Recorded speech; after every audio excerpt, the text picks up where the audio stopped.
Hoxe veño eu para darvos consellos para aqueles nenos que lle coste moito facer problemas de matemáticas. Falo daqueles nenos que saben perfectamente sumar, restar, multiplicar ou dividir, pero que á hora de enfrentarse a un problema de matemáticas son incapaces de sacalo adiante.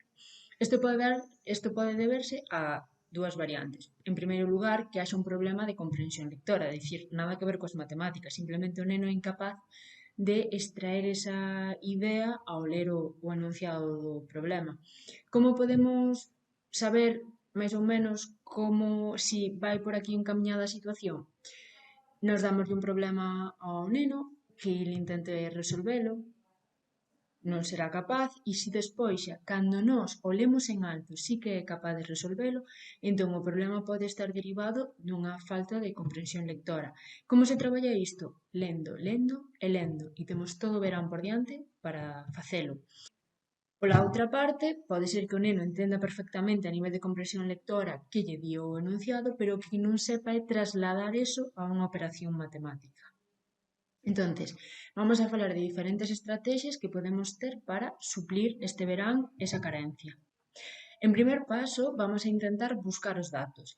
Hai profesores que piden colocalos por columnas, pero a nos funcionanos moito mellor, e sabemos que en outros coles tamén se usa, crear códigos de cores. En plan, que co amarelo subliñen os datos, que co rosa subliñen que operación ou que palabras nos poden dar pistas, e co verde subliñen a pregunta que nos fai o problema. Entonces, ter constancia e en todos os problemas de matemáticas empezar a establecer este código de cores para que o neno sexa capaz de xa nada máis ler o problema, empezar a buscar estes datos, estas preguntas, estas pistas sobre que operación temos que empregar.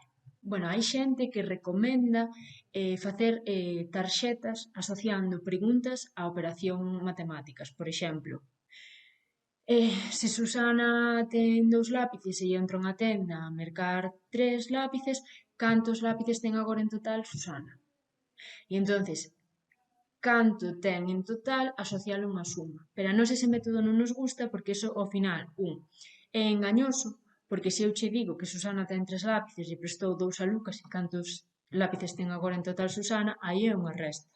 Entón, pode dar lugar a enganos. E, en segundo lugar, o neno non desenvolve un pensamento lóxico ou matemático, simplemente é unha situación que memoriza cuánto teño a unha suma. E iso fai que non sexa autónomo, non vai no futuro saber aplicar outras operacións matemáticas e non nos está solucionando nada. E a estrategia central é gamificar, convertir os problemas en xogos. A parte, esta estrategia permítenos que en tempos como, por exemplo, agora o verán, poidamos traballar isto sin que eles o consideren unha obligación, evitando desta forma que se frustren ou que se cansen.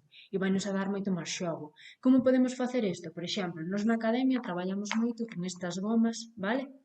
Que representan diferentes alimentos, como podedes ver. Entonces, montamos un supermercado e teñen que facer a compra. Teñen que mirar, que teñen que comprar, entonces despois vai haber alguén que faga o rol de caixeiro ou de caixeira e vai a ter que facer a suma total. Despois xa nós temos en todos os libros de primaria aparecen billetes e monedas de mentira que se poden usar, se non podedelos facer de papel ou incluso traballar con monedas e billetes reais, que tamén é algo moi interesante. E traballar o concepto de pagar, dar a volta. Podedes empezar primeiro con precios enteiros, 1 euro, 2 euros, 3 euros, logo empezar a meter decimales o mellor máis fáciles, un 50, un 30, un 20, vale? E logo xa por último traballar con precios reales, un 25, un 34, 0,75, vale? Agardo que vos sexa de utilidade estes consellos e xa me contaredes se vos vai mellor. Chao, chao!